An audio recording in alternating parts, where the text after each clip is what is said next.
बिस्मिल्लाहिर्रहमानिर्रहीम। Welcome to Harvard academy. Current affairs और Pakistan domestic affairs का जो टॉपिक है, इसमें सोशल इश्यूज़ और आज का जो हमने एरिया डिफ़ाइन करना है, डिस्कस करना है, वो है टेररिज़म एंड एक्सट्रीमिज़म। ये कहीं पे भी हो, टेररिज़म या एक्सट्रीमिज़म, नेचर तो एक ही जैसी रहती है, क्योंकि इंसानों से जन्म लेती है, इंसानों की सोच से ये चीज़ें होती हैं। और एक्सट्रीमिज़म भी इसी तरह से। लेकिन अगर इनको स्पेसिफ़िक टू पाकिस्तान करें तो कुछ ऐसे सिनेरियोज़ होते हैं जिन्हें हमें बैकग्राउंड में देखना पड़ता है। एक मसला तो है, इसको मसला कैसे है ये भी डिफ़ाइन करना ज़रूरी है। एक ग्रुप होता है वो इस चीज़ को टेररिज्म कहता है, एक्सट्रीमिज़म कहता है, जो इन पावर होता है। दूसरा कहता है कि ये हमारा राइट है। अब किसी मुआशरे में एक ताकतवर जो है वो दूसरे को कंट्रोल कर लेता है, उसके हकूक़ गज़ब कर लेता है, और दूसरा उसके रद्द अमल में कुछ भी करता है, तो जो ताकतवर है जिसकी बात सुनी जाती है वो दूसरे पे इल्ज़ाम क्या लगाता है, टेररिज्म का और एक्सट्रीमिज़म का। और पाकिस्तान का सिनेरियो क्या है इसके अलावा, और इसको रोकना कैसे पॉसिबल है, इसकी वजूहात क्या हैं, ये बहुत इम्पॉर्टेंट टॉपिक है। और ऐसा टॉपिक है जिसमें आपकी वाकई ही लॉजिकल काबिलियत जो है एज अ CSS एस्पिरेंट जो वो चेक होती है।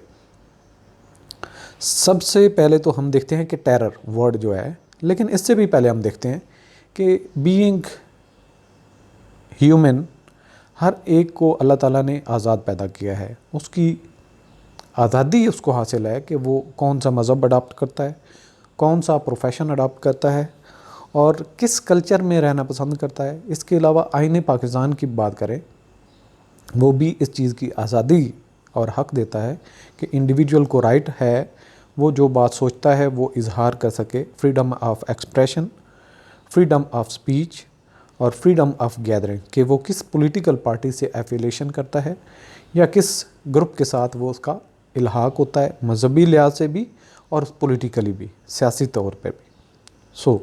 ये चीज़ें देखने के बाद जो इस्लाम आज से 1400 साल पहले, उसने भी इस्लाम के जो हमारे नबी करीम सल्लल्लाहु अलैहि वसल्लम जो सोर्स हैं, जो जिनकी बदौलत हमें इतनी बड़ी नेमत अल्लाह ताला ने दीन इस्लाम दी, उन्होंने भी यहूदियों के साथ, ईसाइयों के साथ एग्रीमेंट किए, उनके साथ बैठे, उनके साथ जो कारोबार था, तो कहीं पे भी उनको ये नहीं होता था कि किसी को पनिश करके जो गैर मुस्लिम है उसको इस्लाम के दायरा में दाखिल करो, बल्कि टूल क्या था सबसे बड़ा, शाइस्तगी, आइज़ी, हजूर पाक सल्लल्लाहु अलैहि वसल्लम का इखलाक, जो आला इखलाक पर फायज थे।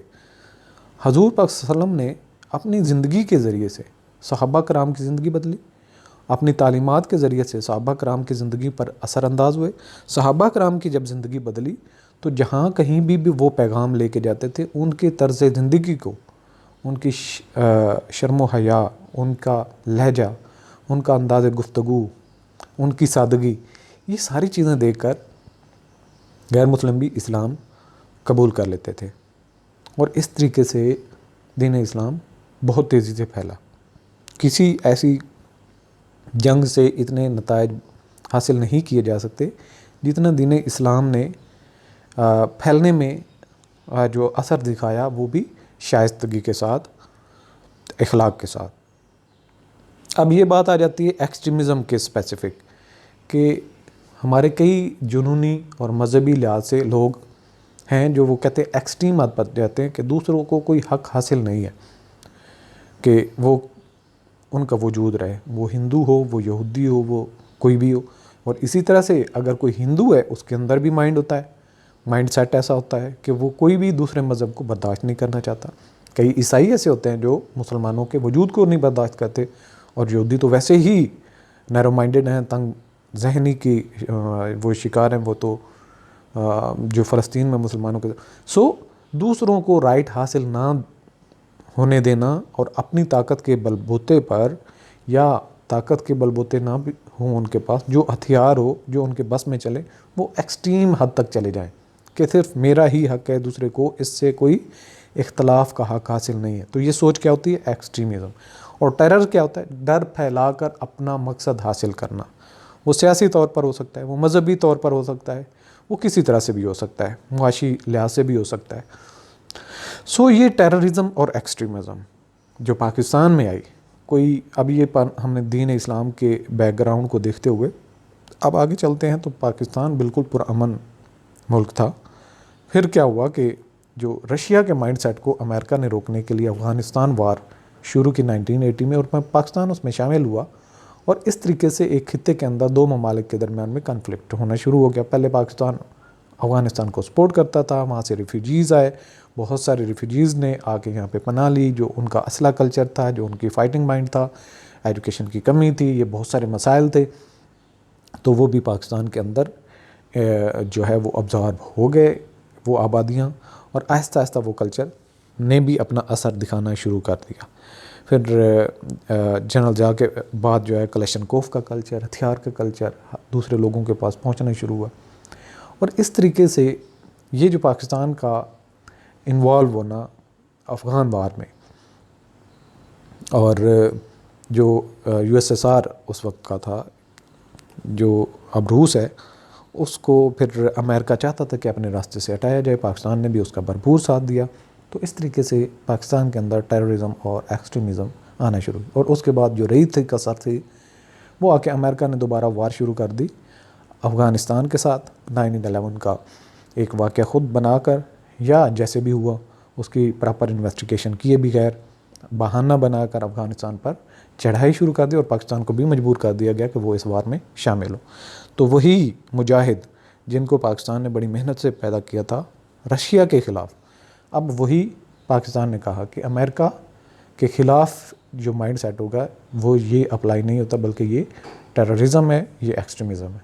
सो उन लोगों का भी ये गुस्सा बढ़ना शुरू हो गया। पाकिस्तान की कई सारी बेसेस, कई सारे जो सपोर्ट है, लॉजिस्टिक सपोर्ट यहीं से जाती थी, जो उनके साथ वार हो रही थी अमेरिका की। सो उनका एक गुस्सा पाकिस्तान के साथ, तो इसने मज़ीद भी टेररिज्म और एक्सट्रीमिज़म को जन्म दिया।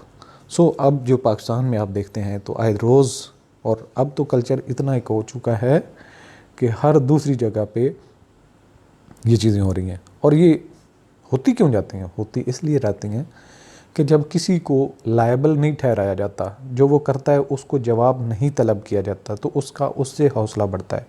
गरीब को जो अब उसका हक हासिल नहीं होता, वो अदालत जाता है, इंसाफ नहीं मिलता, तो वो दूसरे को शिकार करता है। और इस तरीके से रूल ऑफ लॉ ना होने की वजह से एक बुराई दर बुराई बनती जाती है, बुराई मल्टीप्लाई होती जाती है। सो ये सारे मामलात, इनको रोकना भी ज़रूरी है। वो कैसे? अपना मुल्क अपने काम से काम रखे, अपनी इकॉनमी पे फोकस करे, पॉलिटिकली लोगों को आज़ादी हक हासिल हो। इसके अलावा कोई दूसरे पे ज़्यादती करे तो रूल ऑफ लॉ अप्लाई होता हो, उसको स्पेयर ना किया जाए, जिसका जो राइट बनता है उसको राइट पहुँचे। जब ये चीज़ें होंगी तो ऑटोमेटिकली इस चीज़ को रोकना भी पॉसिबल है। अब चलते हैं, हम पॉइंट टू पॉइंट डिस्कशन करते हैं। पहले देखते हैं कि इसकी अब पूरा जो सिनेरियो है, माइंड सेट अब आपका बन चुका होगा कि किस टॉपिक के बारे में हम किस तरह से बात करेंगे, ये किस चीज़ के अंदर। तो अब हम इसको ब्रीफली देख लेते हैं, चीज़ों को डिस्कस कर लेते हैं।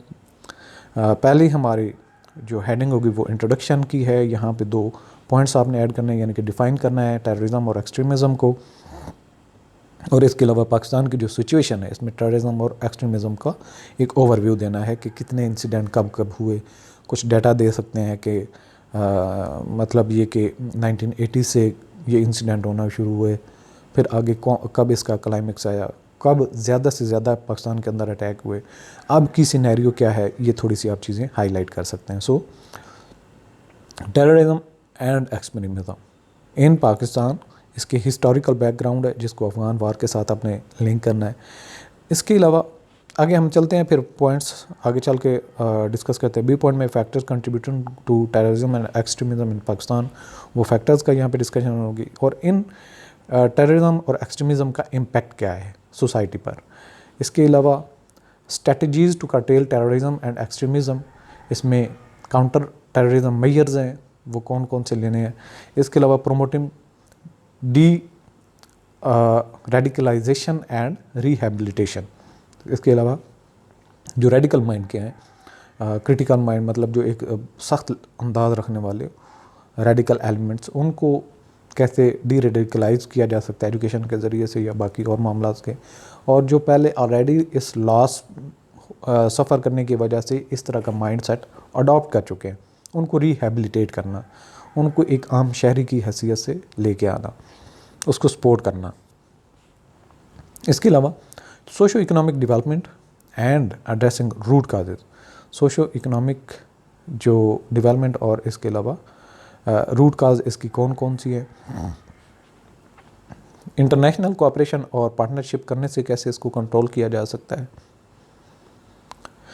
फर्दर हो जाएगा role of government and civil society, कि गवर्नमेंट का रोल क्या है, सिविल सोसाइटी इसमें कैसे कंट्रीब्यूट कर सकती है। इसके अलावा फ्यूचर की हम बात करें तो इसमें कौन कौन से चैलेंजेस हैं, और कंक्लूड करेंगे हम सारे टॉपिक को डिस्कस करने के बाद फाइनली वे आउट क्या है, कंक्लूड कैसे कर सकते हैं, इसका सोल्यूशन क्या है जिससे पाकिस्तान एक प्रॉस्पेरिटी रखने वाला मुल्क बन सकता है, एक खुशहाल बढ़ता फलता फूलता मुल्क बन सकता है।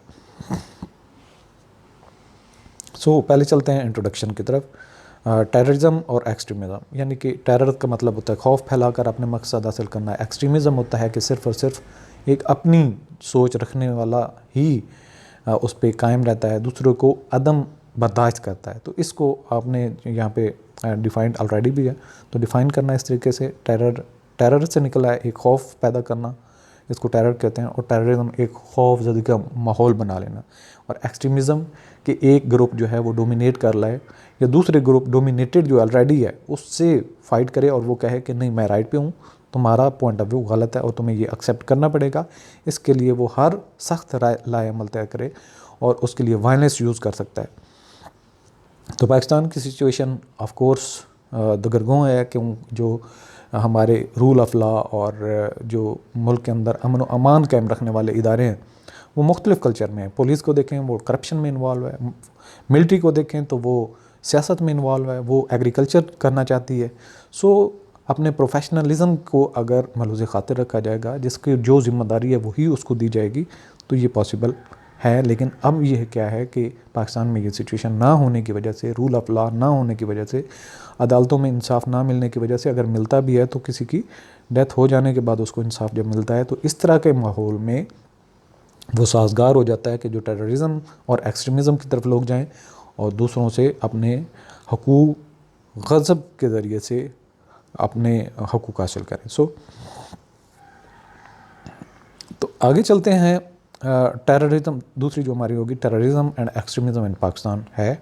इसकी हिस्टोरिकल बैकग्राउंड के हवाले से आपने अफ़गानिस्तान के कॉन्फ्लिक्ट और बाद में अमेरिकन वार का जो है वो यहाँ पे हवाला देना है, और किस तरीके से जो पाकिस्तान के अंदर पेनिट्रेट हुई टेररिज्म और एक्सट्रीमिज़म, और इसके अलावा जो एक वेपन का कल्चर है, हथियार रखने वाला, पिस्टल, राइफ़ल्स, ये जनरल ज़िया के दौर में शुरू हुआ। तो ये अब जो है वो किस तरीके से स्ट्रीट्स के अंदर जो आम लोग भी एक क्राइम करने के लिए इस्तेमाल करते हैं। ये पाकिस्तान के कंटेक्स्ट है इसके हिस्टोरिकल बैकग्राउंड के हवाले से, और कितने सारे पाकिस्तान को अमेरिका की जो साथ जंग में शामिल हुए अफ़गानिस्तान के ख़िलाफ़, सपोर्ट देने की वजह से पाकिस्तान में कितने बम ब्लास्ट होते थे, मसाजिद भी महफूज नहीं थी, हर जगह पे लाशें बिखरी होती थी, बहुत ज़्यादा दगरगों हालात थे। ये हिस्टोरिकल इसका बैकग्राउंड हो जाएगा। दूसरा, इसके फैक्टर्स कौन से हैं जो एक्सट्रीमिज़म और टेररिज्म को हवा देते हैं। सबसे पहले सोशो इकोनॉमिक फैक्टर, कि सोसाइटी के अंदर जो इकोनॉमिकल पोजीशन है या कंडीशन ऐसी हैं कि लोग जो है डिस्पैरिटी है, किसी के पास रकबे हैं तो मरब्बों में है, मतलब उसके पास हज़ारों एकड़ है, और किसी के पास है तो वो रहने की छत नहीं है। और होता क्या है कि वो जो ताकतवर होता है वो गरीबों को अपने मकसद के लिए हासिल करता है, उसको मज़ीद स्ट्रॉन्ग करने के लिए एक ग़ुलामों की हैसियत से काम लेता है और उनके हक़ मारता है। जब ये चीज़ें होती रहती हैं तो इन लोगों के अंदर गम गुस्सा बढ़ता है और एक स्टेज आती है कि वो भी हथियार उठा लेते हैं। इकोनॉमिकली इंडिपेंडेंट ना होने की वजह से, बेरोज़गार होने की वजह से, एजुकेशन ना होने की वजह से, ये सारे मामलात एक जो है एक जो लावा की हैसियत अख्तियार कर लेते हैं, और जब फटता है तो कोई ना कोई इंसिडेंट होता है। अगला जो पॉइंट है वो पॉलिटिकल फैक्टर्स हैं। कई पॉलिटिकल पार्टीज़, बल्कि मैक्सिमम पॉलिटिकल पार्टीज़ ऐसी हैं जिनका एक अपना आर्म्ड विंग है, यानी कि अगर कहीं पे किसी से शिद्दत से पेश आना है, किसी को जो उसका उसके ख़िलाफ़ कंपेन करने वाला है, उसके ख़िलाफ़ पॉइंट ऑफ व्यू रखने वाला है, या उसका राइवल है, उसमें से किसी लीडर को उड़ाना है, और पॉलिटिकली ये जो सपोर्टेड पर्सनल होते हैं, लोग होते हैं जो इस तरह की एक्टिविटीज़ करते हैं। अब आप लास्ट टाइम जितने भी मुल्क के अंदर स्ट्राइक्स वगैरह हैं, जो देख लें एक ग्रोह, वो आप पॉलिटिकली कोई भी नाम दे सकते हैं, स्पेसिफिक नाम की बात नहीं करते, तो उसमें कुछ ऐसे उनके कारिंदे होते हैं जो इस चीज़ को हवा देकर लोगों का खुलेआम नुकसान करते हैं। सो ये पॉलिटिकल फैक्टर भी इसके अंदर है। कई माइंडसेट ऐसा रखने वाले पॉलिटिकल बैक के साथ, जिनको पॉलिटिकली मतलब उनकी सरपरस्ती हो रही होती है, और वो ऐसी एक्टिविटी करते हैं, टेररिज्म करते हैं, एक्सट्रीमिज़म की तरफ जाते हैं, उनको कोई भी नहीं रोकता। अगर उनको पकड़ा भी जाता है, पुलिस उनको ले भी जाती है, तो कुछ ही देर में वो रिहा हो जाते हैं। सो ये भी फैक्टर्स हैं टेररिज्म और एक्सट्रीमिज़म की जो पाकिस्तान में वजूद है उसके लिए। इसके बाद जो तीसरा फैक्टर है वो है आइडियोलॉजिकल फैक्टर्स, कि जी मेरा जो पॉइंट ऑफ व्यू इस्लाम के बारे में वो राइट है, सुन्नी इज़ राइट, शिया गलत है, शिया इज़ राइट, सुन्नी गलत है, देवबंदी इज़ राइट, बाकी अहले हदीस गलत है, अहले हदीस इज़ राइट, बाकी सारे गलत। सो ये जो आइडियोलॉजिकल फैक्टर्स हैं, एक अपनी सोच और उसी का ही वजूद रखना, बाकी किसी को बर्दाश्त नहीं करना, ये आइडियोलॉजिकल फैक्टर्स भी हैं। इसके अलावा सियासी तौर पर भी हर एक का अपना आइडियोलॉजी, तो मैं मजहबी बात की, इसके अलावा सोशल एस्पेक्ट से भी एक अपना माइंड है, आइडियोलॉजी होती है हर एक बंदे की, और उससे इख्तलाफ रखने वाले को बिल्कुल नहीं छोड़ा जाता, उसके साथ जुल्म और ज़्यादती होती है। सो ये फैक्टर्स हैं, सोशो इकोनॉमिक फैक्टर्स भी इसमें मौजूद हैं, पॉलिटिकल फैक्टर्स भी इसमें मौजूद हैं, और आइडियोलॉजिकल फैक्टर्स भी हैं, जिसकी वजह से टेररिज्म और एक्सट्रीमिज़म वजूद में आती है, या इसका जो है वो मौजूद होना रहता है इस मुल्क के अंदर, पाकिस्तान की बात करें या किसी भी मुल्क में जहाँ पे ये चीज़ मौजूद हो। सो जब ये सोच होती है, ये इंसिडेंट्स होते हैं और एक कल्चर बन जाता है, तो इसके डेफिनेटली असरात भी होते हैं। असरात कैसे कैसे होते हैं? Impact of terrorism and extremism on society. एक मुआशरा, वो कोई भी मुआशरा हो सकता है, उसके असरात क्या क्या हैं? नंबर 1 क्या है? Loss of innocent lives and human suffering. लोगों की जानों का नुकसान होता है। ऑफ कोर्स जब कोई एक वेपन उठाएगा और दूसरे से अपना हक लेने के लिए वो अपने राइट पे हो, या दूसरा जो जिसको मारा जा रहा है, जिसकी लॉस हो रहा है, वो राइट पे हो, दोनों में से कोई राइट पे तो होगा। लेकिन जो ताकतवर होगा, जिसके पास ये माइंड सेट होगा टेररिज्म और एक्सट्रीमिज़म वाला, वो उसको जान से मार देता है, या उसको डिसेबल कर देता है, किसी तरह से वो बच भी जाता है। तो ये लॉस ऑफ इनोसेंट लाइव्स है और ह्यूमन सफरिंग्स हैं। मतलब एक घर का एक फ़र्द मारा जाता है और वो घर का सरबराह होता है, कमाने वाला होता है। अब कितने हालात हैं मुल्क के अंदर के स्ट्रीट क्राइम में, अगर किसी से स्नैचिंग का कोई इंसिडेंट होता है, अगर वो थोड़ी सी भी रेजिस्टेंस करता है, उसको उड़ा दिया जाता है। सो क्या होता है? ह्यूमन सफरिंग है, उसकी जो औलाद है, उसकी बीवी, सारे बच्चे वो डिस्टर्ब होते हैं और सारी ज़िंदगी जो है वो स्टेबल नहीं हो पाते। सो ये एक बड़ा जो है एक इम्पैक्ट है इसका। दूसरा जो है destabilisation of peace and security. जब एक मुल्क के अंदर टेररिज्म और एक्सट्रीमिज़म होती है, तो वो डिस्टेबल होता है। लोग वहाँ पे रहने में खौफ महसूस करते हैं, वो लोग वहाँ पे रहते हुए महसूस नहीं करते। जब महफूज नहीं होते तो अपनी ना तो वो काम कारोबार खुल के कर सकते हैं, ना वो अच्छे तरीके से माइंड जो उनका रिलैक्स हो उस तरह की ज़िंदगी गुजार सकते हैं। सो क्या होता है कि लोग डिस्टेबल फील करने की वजह से, इनसिक्योर फील करने की वजह से, अदम जो अमन है, एहतम उसके वजूद की वजह से एरिया छोड़ देते हैं, मुल्क छोड़ देते हैं। तीसरा फैक्टर ये है कि negative effects on economy and development. Of course जब डेवलपमेंट का काम कैसे हो सकता है, जब आपका जो बिज़नेस का एक इन्वायरमेंट है, इकोनॉमी जो है वो ग्रो नहीं करती, लोग अपना पैसा लगाते नहीं हैं क्योंकि वो गैर महसूस करते हैं, रूल ऑफ लॉ की मौजूद होता नहीं है जहाँ से इंसाफ मिल सके, और जिस मकसद के लिए वो बिज़नेस कर रहे हैं उतना उनको प्रॉफिट अर्न होता नहीं है, क्योंकि गासिब और जो टेरर फैलाने वाले हैं वो उनसे आके जो चीज़ें हैं वो बटोर लेते हैं, स्नैच कर लेते हैं, कब्ज़ा कर लेते हैं। तो ये एक कल्चर हो जाता है। सो इसका मुल्क की डेवलपमेंट पे इसलिए असरअंदाज होता है क्योंकि फ़ॉरेन डायरेक्ट इन्वेस्टमेंट नहीं आती। बाहर के इन्वेस्टर अपना पैसा यहाँ पे नहीं लगाएंगे तो डेवलपमेंट कैसे होगी। सो इकोनॉमी भी डिस्टेबल हो जाती है लोगों के माइंडसेट के साथ, रुझान के साथ, और इस डर के साथ कि अपना पैसा यहाँ पे लगा के कोई ज़्यादा रिस्क लेना मुनासिब नहीं है। चौथा इसका जो इम्पैक्ट है वो है damage to Pakistan international image. जब भी पाकिस्तान की बात होती है, जिन लोगों को लिमिटेड एक्सेस हासिल होती है इंफॉर्मेशन तक, न्यूज़ तक, हर बंदा तो न्यूज़ के साथ अटैच नहीं होता। सो पाकिस्तान को यही समझा जाता है कि एक टेररिज्म रखने वाला मुल्क है। दुनिया के अंदर ये फैलाया गया है। इवन के पाकिस्तान ने अमेरिका का साथ दिया, लेकिन अमेरिका ने पाकिस्तान पे दोगलेपन का एक सिंबल लगा दिया। अमेरिका की बात हर जगह पे सुनी जाती जो अमेरिका स्टेटमेंट देता है, और वो दुनिया पढ़ के वही समझना शुरू कर देती कि ये सच कहता है। तो पाकिस्तान का एक इंटरनेशनल इमेज भी बहुत ख़राब हो चुका है। सो हालांकि हमारे जो प्राइम मिनिस्टर इमरान खान वो बार बार इस चीज़ की तरफ इशारा करते हैं कि पाकिस्तान ने 80 लाख लोगों की जानों का नजराना पेश किया इस पूरे मामले में। सो आगे चलते हैं तीसरे नंबर पे, strategies to curtail terrorism and extremism. ऐसा रास्ता अपनाना चाहिए एक स्टेट को कि इससे जान छूट सके, एक एक्सट्रीमिज़म और टेररिज्म को रोका जाए। सो काउंटर टेररिज्म मैयत लिए जाएँ कि जो टेररिज्म करने वाले गिरोह हैं, लोग हैं, माइंडसेट हैं, उनके ख़िलाफ़ एक्शन लिया जाए। ऐसे माइंडसेट रखने वाले लोगों को गिरफ़्तार किया जाए। एक पकड़ा जाता है, उसका पूरा नेटवर्क होता है, उस नेटवर्क को पकड़ा जाए, दूसरा नेटवर्क होता है। तो इस तरह की एक्टिविटीज़ की जाएँ, जो उनके पास हथियार हैं उनसे वो कब्ज़ा किया जाए। सो ये एक तरीका है। दूसरा, इसमें एलिमेंट कौन कौन से आ जाते हैं काउंटर टेररिज्म मेजर्स पे जब आप इम्प्लीमेंटेशन कर रहे हैं, तो strengthening law enforcement and intelligence capabilities, कि जो आर्मी है, पुलिस है और इसका इंटेलिजेंस विंग है, उनको स्ट्रॉन्ग किया जाए। उनके पास टूल्स, टेक्निक्स और मेजर्स और रिसोर्सेज ऐसे दिए जाएं जिनसे जो टेरर फैलाने वाले ग्रुप हैं उनके ऊपर गलबा पाया जा सके, उनको कंट्रोल किया जा सके। दूसरा हो सकता है disrupting terrorist network and operation. जहाँ पे भी वो ऑपरेट हो रहे हैं, जहाँ पे उनका सेटअप है, जहाँ पे उनके पास एक वेपन का एक ज़ख़ीरा होता है, या फिर जो उनके पास ट्रेनिंग सेंटर्स होते हैं, उन चीज़ों की निशानदेही करके उसको रोका जाए, उनको डिसमेंटल किया जाए।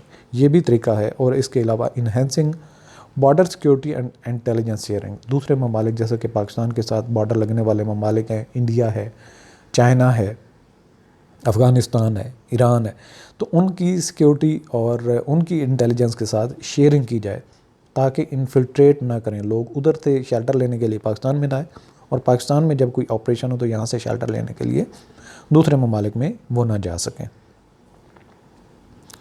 अब आ जाता है इसका जो अगला फैक्टर है जिससे हम कंट्रोल कर सकते हैं, कर्टेल कर सकते हैं टेररिज्म और एक्सट्रीमिज़म को, promoting deradicalisation and rehabilitation. इसमें क्या है, नंबर 1 पे initiatives to counter extremist ideologies and propaganda.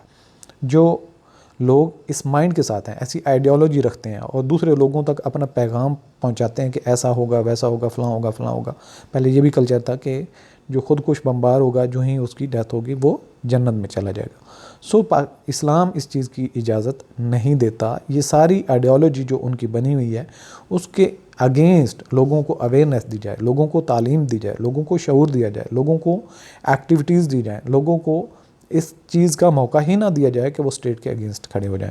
सो दूसरे नंबर पे है rehabilitation reintegration programmes for terror extremist, कि ऐसे बहुत सारे लोग हैं जिनको गिरफ़्तार कर लिया जाए, या वो इस काम से तौबा करना जो है वो चाहते हैं, वो इस ग्रुप से, इस माइंडसेट से पनाह चाहते हैं, लेकिन वो निकल नहीं पाते हैं। तो उनको सपोर्ट किया जाए, उनको रिहेबिलिटेट किया जाए, उनको एजुकेशन दी जाए, उनको घर दिए जाए, उनको सहारा दिया जाए, उनका जो लॉस है उसको पूरा किया जाए। सो इससे जो है एक एक्सट्रीमिज़म और टेररिज्म का जो माइंडसेट रखने वाले हैं उनको भी उस धारे से निकाल के एक कौमी धारे में लाया जा सकता है। तो ये भी एक जो फैक्टर है कि डी रेडिकलाइजेशन और रिहेबिलिटेशन, जो इस माइंडसेट रखने वाले लोग हैं उनके माइंड को मोल्ड किया जाए। दूसरा, जो प्रोपेगेंडा फैलाते हैं उसको काउंटर किया जाए, और जो ऑलरेडी इसका शिकार हो चुके हैं उनको रिहेबिलिटेट किया जाए, उनको सेटल किया जाए, उनके साथ बैठ के बात की जाए। अब अगला जो पॉइंट है वो socio economic development and addressing root causes, कि जो इसके वजूहात हैं, जिन इलाकों में इस माइंडसेट के रहने वाले लोग हैं, जिनको अब तक हकूक़ हासिल नहीं है या उनको हकूक़ नहीं दिए गए, उनको हकूक़ दिए जाएं। सो ये क्या है, सोशो इकोनॉमिक डेवलपमेंट, उस इलाके की सड़कें, वहाँ पे स्कूल, वहाँ पे कॉलेज, वहाँ पे यूनिवर्सिटीज़, वहाँ पे हेल्थ केयर सेंटर, सारी चीज़ें सहूलियात दी जाएँ ताकि वो लोगों को एक बुनियादी हकूक़ हासिल हों और इस माइंडसेट से वो निकलें, उनको जॉब अपॉर्चुनिटीज़ मिलें, उनको आगे ज़िंदगी में कुछ करने का मौका मिले। सो इससे जो है एक तो सोसाइटी बेहतर होती है, उसके इकोनॉमिक फैक्टर्स और उनका एक शेयर हो जाता है, एक इंक्लूसिव ग्रोथ की तरफ मुल्क बढ़ सकता है, जीडीपी पे पॉजिटिव असरात पड़ सकते हैं। इसमें poverty alleviation and inclusive economic growth, inclusive in growth पे इकोनॉमिक ग्रोथ पे हम बात कर चुके हैं। पॉवर्टी एलिविएशन डेफिनेटली, गुर्बत भी एक वजह है, जिनको रोज़गार भी नहीं मिलता, घर में नहीं मिलता, खाना पीना नहीं मिलता, तो वो एक्सट्रीमिज़म की तरफ तो जाएंगे। तो पॉवर्टी एलिविएशन से भी ये पॉसिबल है कि इसके शिद्दत में कमी लाई जाए। इसके अलावा improving access to quality education and health care, इस पर भी ऑलरेडी हम बात कर चुके हैं। Promoting social cohesion and tolerance, तो ये सबसे बड़ा पहलू जो है जो इस्लाम हमें बताता है। किसी को अपना एक नया आइडिया लेके आने की ज़रूरत नहीं है। इस्लाम इटसेल्फ सिखाता है टॉलरेंस, बर्दाश्त। अगर आपके साथ कोई थप्पड़ मारता है, आप भी थप्पड़ का जवाब थप्पड़ में दे सकते हो, लेकिन हज़ूर पाक सल्लल्लाहु अलैहि वसल्लम ने फरमाया कि इसका बेहतर जवाब यह है कि बर्दाश्त किया जाए, उसको माफ़ कर दिया जाए। सो ये कल्चर है, हमारे नबी के सल्लल्लाहु अलैहि वसल्लम ने इतनी अच्छी तालीमात हमें प्रैक्टिकली करके दिखाई, तो हमें वो फॉलो करनी चाहिए, उनका प्रचार करना चाहिए, लोगों के अंदर ये चीज़ अब्जॉर्ब करवानी चाहिए। सो ये सोशल कोहेशन और टॉलरेंस का कल्चर जब होता है तो लोग फ़ौरन से दुश्मनी पे नहीं आते, बल्कि बर्दाश्त करके माफ़ कर देते हैं। तालीम सबसे इसके लिए बुनियादी एस्पेक्ट है। और इसके अलावा फर्दर जो क्या किया जा सकता है, इंटरनेशनल कोऑपरेशन एंड पार्टनरशिप्स। दूसरे ममालिक जो इसका शिकार है, वो बहुत सारे ममालिक हैं जहाँ पे टेररिज्म और एक्सट्रीमिज़म है, जिन ममालिक का इस एरिया में एक्सपीरियंस है उनको भी इस्तेमाल किया जा सकता है, उनके साथ कोलैबोरेशन की जा सकती है, उनके साथ सालाना और हर 2-3-4 महीने के बाद जो मीटिंग्स की जा सकती हैं। एक्सट्रीमिज़म रखने वाले, टेररिज्म रखने वाले ग्रुप्स की स्ट्रेटजीज़ क्या होती हैं, लेटेस्ट स्ट्रेटजी क्या है, दूसरा मुल्क जिसके पास एक्सपीरियंस है उससे एक्सपीरियंस सीखा जा सकता है, वहाँ से ट्रेनिंग ली जा सकती है। और दूसरे ममालिक पाकिस्तान से भी ये सीख सकते हैं, क्योंकि पाकिस्तान में अब इसका वाइड एक्सपीरियंस हो चुका है जो मिलिट्री फोर्सेज हैं। सो अगला चलते हैं, इसका जो पॉइंट है इंटरनेशनल कोऑपरेशन और पार्टनरशिप में sharing best practices and intelligence information के। इंटेलिजेंस इन्फॉर्मेशन तो बात कर रहे हैं, लेकिन जो स्किल एक कंट्री के पास है वो दूसरे के ट्रेनिंग हो, तो ऐसे जॉइंट सेशंस हों, जो नई चीज़ आने वाली हो उसको स्टडी किया जाए और उसको करेक्ट कैसे किया जा सकता है, लोगों को माइंडसेट को कैसे बदला जा सकता है, इस पर रिसर्च होनी चाहिए। और तीसरे नंबर, और इसके अलावा फंडिंग भी होनी चाहिए। Strengthening counter terrorism legal framework के जो इस तरह के काम करने वाले हैं काउंटर टेररिज्म, उसके लीगल फ्रेमवर्क क्या है, लीगली उनको कैसे जो है चैलेंज किया जाना चाहिए, लीगली उनको कैसे इस फ्रेमवर्क के अंदर लाया जाए, और कौन से ऐसे कवानीन बनाए जाएँ कि ऐसे हकूक़ गज़ब करने की वजह से जो रूट काजेज़ बनते हैं, लोग एक्सट्रीमिज़म और टेररिज्म की तरफ जाते हैं, उसको रोका जाए। सो इंटरनेशनल कोऑपरेशन बहुत ज़रूरी है इस पूरे मामले में ना। तो इसके बाद आ जाता है role of government and civil society, कि जो गवर्नमेंट है और इसके अलावा सिविल सोसाइटी, उसका इसमें क्या कंट्रीब्यूशन है, उसमें इसका क्या रोल हो सकता है about terrorism and extremism. Government initiatives and policies, government ने अब तक क्या इनिशिएटिव लिए हैं, और गवर्नमेंट को ही इनिशिएटिव लेने पड़ते हैं, कोई इंडिविजुअल इस पे इनिशिएटिव नहीं ले सकता। वो सोशो इकोनॉमिक फैक्टर्स हों, वो एजुकेशन, हेल्थ केयर और पॉवर्टी एलिविएशन के जितने भी प्रोग्राम्स हैं, वो सारे के सारे डेवलपमेंट के जितने एस्पेक्ट्स हैं, वो सारे किसने लेके आने हैं, वो गवर्नमेंट ने करना है। कोऑपरेशन इंटरनेशनल लेवल पे है तो वो भी गवर्नमेंट ने करना। और इसके अलावा उन लोगों को रिहेबिलिटेट करने के लिए अगर दावत दी जाती है, उनको माइंड सेट ऐसा रखने वाले लोगों को अगर कहीं पे सिटिंग प्लेस दी जाती है तो वो लचक स्टेट दिखाती है। सो गवर्नमेंट के इनिशिएटिव्स और इसके बारे में पॉलिसीज़ वाज़े होना बहुत ज़रूरी है। और इसके बाद अगला फेज़ जो आ जाता है गवर्नमेंट की और सिविल सोसाइटी की जो रिस्पॉन्सिबिलिटीज़ है, community engagement and awareness campaign, के लोगों को एक दूसरे से आगाही हो, लोग एक दूसरे से मिलें, वो ईज़िली ट्रैवल कर सकें। पंजाब के लोग सिंध जा सके, सिंध के लोग पंजाब, बलूचिस्तान में जा सकें, बलूचिस्तान के लोग पूरे पाकिस्तान में जा सकें। सो किसी पे कोई पाबंदी नहीं होनी चाहिए, एक उनको अपनायत होनी चाहिए, मुल्क के अंदर कोहेशन होनी चाहिए, सूबों के अंदर तकसीम नहीं होनी चाहिए। सो इस तरह के जो कम्युनिटी के अंदर एंगेजमेंट होनी चाहिए, यानी कि मुख्तलिफ़ सूबों से ताल्लुक़ रखने वाले भी अपने आप को एक दूसरे का भाई समझें और वो बैठें और एक दूसरे से डिस्कशन करें, कल्चर एक्सचेंज करें। तो इससे जो पॉजिटिव चीज़ें वो एक्सचेंज होती हैं, एक दूसरे के अंदर अपनायत होती है, अवेयरनेस कैंपेन्स वगैरह चलाए जाए, इंटीग्रेशन हो, डी इंटीग्रेशन नहीं होनी चाहिए जो लोगों के माइंडसेट के अंदर भी और प्रैक्टिकली भी। So empowering civil society organisation and religious leaders, जो मजहबी रहनुमा हैं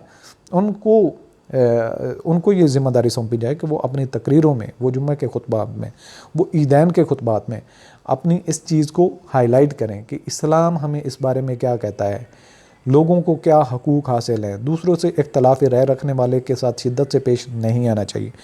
सिविल सोसाइटी के अंदर जो ऑर्गेनाइजेशन ऐसा काम कर रही है उनको एम्पावर किया जाए, उनको एक्सेस दी जाए, उनको फंडिंग दी जाए कि वो इस माइंडसेट के साथ ट्रेनिंग करें लोगों की, जहाँ पे ये मसाइल हैं वहाँ पे ज़्यादा फोकस करें, उनको फंडिंग की जाए और लोगों को हायर करके इस चीज़ को मज़ीद बढ़ाया जाए। सो ये वो रोल है जो गवर्नमेंट अदा कर सकती है और सिविल सोसाइटी के लोग भी इसमें अपना हिस्सा डाल सकते हैं। सो हैंड ज्वाइन करने की ज़रूरत है। इसके बाद आ जाता है चैलेंजेस एंड फ्यूचर आउटलुक, कि चैलेंजेस तो हैं ऑफ कोर्स, इसकी फ्यूचर आउटलुक कैसे नज़र आ रही है और इसको कैसे ठीक करने की ज़रूरत है। अगर इसको इन अपने ही हालात पे छोड़ दिया जाए तो ये हालात तो ख़राब होते जाएंगे, लेकिन जब तक स्टेट इसकी रिस्पॉन्सिबिलिटी नहीं लेती, इसके लिए मेजर्स नहीं लेती, इसके लिए इनिशिएटिव नहीं करती, तो ये पॉसिबल नहीं है कि फ्यूचर बेहतर किया जा सके। So addressing regional dynamics and cross border terrorism, कि क्रॉस बॉर्डर टेररिज्म में क्या क्या फैक्टर्स हैं उनको कंट्रोल किया जाए, और जो रीजनल डायनामिक्स हैं कि कौन कौन से पोलिटिकल प्लेयर इसमें इन्वॉल्व हो जाते हैं। इंडिया अपना मफादात उठाता है पाकिस्तान के अंदर हालात ख़राब करके, और इसी तरह से अफ़गानिस्तान अपना बदला लेता है। जब अफ़गानिस्तान पे अटैक की बारी थी तो पाकिस्तान ने हमेशा सपोर्ट किया। सो ये जो रीजनल माइंड सेट के साथ और क्रॉस बॉर्डर टेररिज्म एक्सचेंज होती है, इसको बैलेंस करने की ज़रूरत है, इसको मुल्की लेवल पे एग्रीमेंट करने की ज़रूरत है कि कोई भी ऐसी गुंजाइश ना रहे। इसके अलावा balancing security measure with protection of human rights, के जो सिक्योरिटी मेजर्स भी अपनाए जाएं, लेकिन इस हद तक उन लोगों पे जो उस जगह के रहशी हैं ज़िंदगी तंग ना कर दी जाए कि वो उनको ह्यूमन राइट्स ही ना मिल रहे हों, उनको आज़ाद फिरने की गुंजाइश ना हो, उनको बैठ के बात करने की कोई गुंजाइश ना हो।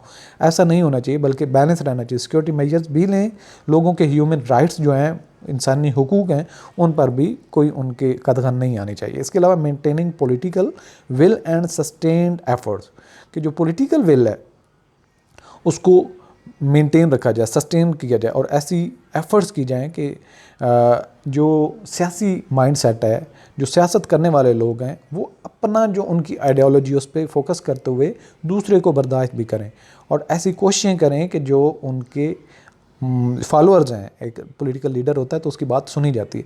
अगर सारे लीडर्स ही मिल के ये बात करें कि मुल्क में कोई फसाद नहीं होना चाहिए, कोई मजहबी फ़िरकावारियत नहीं होनी चाहिए, कोई किसी भी माइंड सेट का जो है आपस में इख्तलाफ नहीं होना चाहिए, बल्कि इंसानियत की कदर होनी चाहिए, ये सारी पॉलिटिकल लीडरशिप अगर अपने दिल से ये चीज़ अपने लोगों तक बार बार तकरीरों में कन्वे करे, इसी तरह से जो रिलीजियस लीडर्स हैं, जो उलमाए कराम हैं, वो भी सुन्नी देवबंदी अहले हदीस जितने भी फ़िरके हैं, हर एक अपने फॉलोअर्स को इस चीज़ का दर्स दे तो बहुत जल्दी इसका असर नज़र आ सकता है। लोग अपने इस रवैये को तर्क कर सकते हैं और कम अज़ कम उसको आहिस्ता आहिस्ता लिमिटेड तो किया जा सकता है।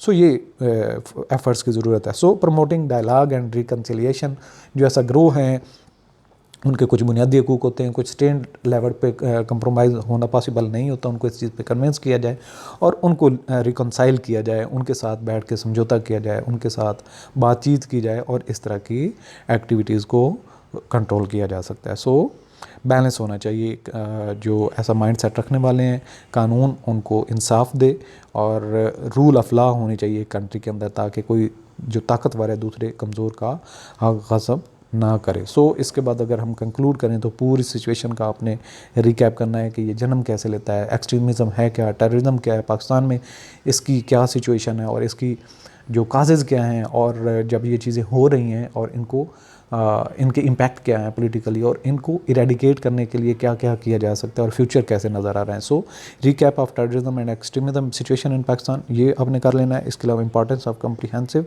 Strategies and collaboration to curtail terrorism and extremism, इसको कंट्रोल कैसे करना है, उसमें टेररिज्म को खुद ख़त्म किया जाए, सोशो इकोनॉमिक एस्पेक्ट पे फोकस किया जाए, एजुकेशन, हेल्थ केयर और इस तरह की फैसिलिटीज़ दी जाएँ, रिहैबिलिटेट किया जाए, और इस तरह के ग्रो रखने वाले जो लोग हैं उनके साथ जो इंटरनेशनल लेवल पे कोलैबोरेशन की जाए, फंडिंग की जाए, उन इदारों की डेवलपमेंट की जाए। सो ये सारे मेजर्स हैं जिनको लेने से इसको कर्टेल किया जा सकता है। Long term commitment to addressing root causes and promoting peace, stability and social harmony in Pakistan. तो ये लॉन्ग टर्म कमिटमेंट इंटरनली भी, यानी कि नेशनल लेवल पे भी और इंटरनेशनल लेवल पे भी ज़रूरत है, और इन एड्रेस किया जाए जो रूट काजेज़ हैं, जो मसले मसाइल हैं जहाँ पे कोई ज़्यादती कर रहा है उसको रोका जाए। इसके अलावा पीस की बात की जाए, अमन की बात की जाए, स्टेबिलिटी की बात की जाए, और इस सोसाइटी के अंदर एक हारमोनी का कल्चर बनाया जाए। उसमें जितने भी पॉलिटिकल प्लेयर्स हैं, रिलीजियस लीडर्स हैं, हमारे आर्मेड फोर्सेस के इदारे हैं, उन सबको एक पेज पे आना पड़ेगा। एक हुब्बुल वतनी का जज्बा उजागर करना पड़ेगा। दूसरे लोगों को राय देने का हक हासिल होना चाहिए। इसके अलावा अदलिया को अपना काम करने की इजाज़त होनी चाहिए। ये सारे वो रास्ते हैं जिनकी वजह से स्टेबिलिटी मेंटेन हो सकती है, पीस, अमन और माशरे के अंदर हम आहंगी पैदा हो सकती है। सो ये ज्वाइन करने की ज़रूरत है हैंड एक दूसरे के साथ।